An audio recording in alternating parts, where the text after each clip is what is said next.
Assalamualaikum warahmatullahi wabarakatuh. Halo everyone, pada kesempatan kali ini saya akan menjelaskan materi tentang sumber daya manusia dalam mata kuliah pengantar manajemen. Di materi ini kita akan membahas apa itu sumber daya manusia, fungsi HR, recruitment, training, performance, motivation, sampai dengan tantangan dalam mengelola sumber daya manusia di sebuah organisasi. So, let's start with the first slide. Sumber daya manusia atau biasa disingkat SDM dalam bahasa Inggris disebut Human Resources. Sederhananya, SDM adalah orang-orang yang bekerja di dalam sebuah organisasi atau perusahaan untuk mencapai tujuan bersama. Jadi, perusahaan itu bukan hanya membutuhkan modal teknologi atau mesin, tapi juga membutuhkan people yang mampu menjalankan semuanya. Karena itu, manusia bisa dibilang sebagai salah satu most valuable asset dalam sebuah organisasi. Kalau SDM-nya punya kemampuan yang baik dan bisa bekerja secara maksimal, tentunya perusahaan juga akan lebih mudah mencapai its goals. Selanjutnya adalah tujuan dari Human Resource Management atau HRM. Tujuan utama HRM adalah bagaimana perusahaan bisa mengelola karyawannya dengan baik sehingga bisa memberikan the best performance. Salah satu contohnya adalah menempatkan the right person in the right position. Maksudnya, orang yang memiliki kemampuan di bidang tertentu harus ditempatkan pada posisi yang sesuai dengan skillnya. Selain itu, HR juga bertujuan untuk meningkatkan kemampuan karyawan, menciptakan lingkungan kerja yang nyaman, dan tentunya membantu perusahaan mencapai organizational goals. Jadi, intinya HR bukan hanya mengurus karyawan, tetapi juga bagaimana karyawan bisa berkembang dan memberikan kontribusi terbaik untuk perusahaan.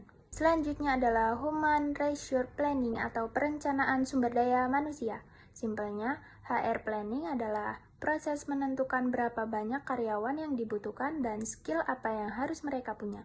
Misalnya, sebuah perusahaan ingin membuka cabang baru.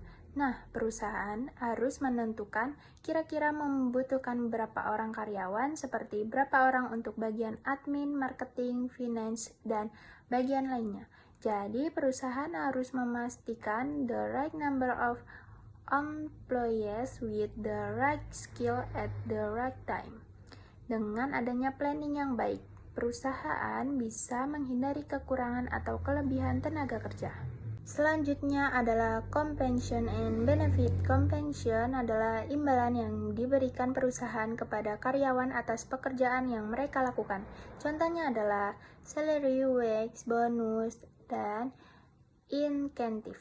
Selain itu ada juga employee benefit seperti tunjangan, cuti, dan fasilitas lainnya. Compensation yang baik tentunya bisa menentukan atau meningkatkan employee motivation and job satisfaction. Karena ketika karyawan mereka pekerjaannya dihargai dan mendapatkan reward yang sesuai, mereka biasanya akan lebih semangat dalam bekerja. Tapi perlu diingat, motivasi karyawan sebenarnya tidak hanya berasal dari money. Hal seperti apresiasi, kesempatan untuk berkembang, lingkungan yang kerja yang nyaman, dan hubungan yang baik dengan atasan juga sangat berpengaruh. Selanjutnya kita membahas challenge in human resource management. Di zaman sekarang, mengelola SDM juga punya banyak tantangan. Salah satunya adalah teknologi and digitalization. Perkembangan teknologi membuat beberapa pekerjaan berubah dan karyawan harus bisa beradaptasi dengan teknologi baru. Kemudian ada juga persaingan untuk mendapatkan talent terbaik. Selain itu, perusahaan juga harus menghadapi perbedaan generasi di tempat kerja, employee motivation, work-life balance, dan perubahan dalam dunia bisnis. Jadi HR harus bisa adapt to change dan terus mencari cara untuk mengembangkan kualitas karyawan. Oke, jadi dari materi yang sudah saya jelaskan bisa kita simpulkan bahwa sumber daya manusia atau human resource merupakan salah satu bagian yang sangat penting dalam manajemen. HR bukan hanya tentang rekrutmen atau mengurus salari karyawan, tetapi juga mencakup planning, training, performance, management, motivation, compensation, dan employee development. Dengan pengelolaan SDM yang baik, perusahaan bisa meningkatkan productivity, employee performance, dan organizational success. So, basically, sebuah organisasi yang sukses membutuhkan orang-orang yang berkualitas dan mampu bekerja sama dengan baik. A successful organization starts with great people. That's all for my explain. Thank you so much your attention. Wassalamualaikum warahmatullahi wabarakatuh. See you in the next video. Bye bye.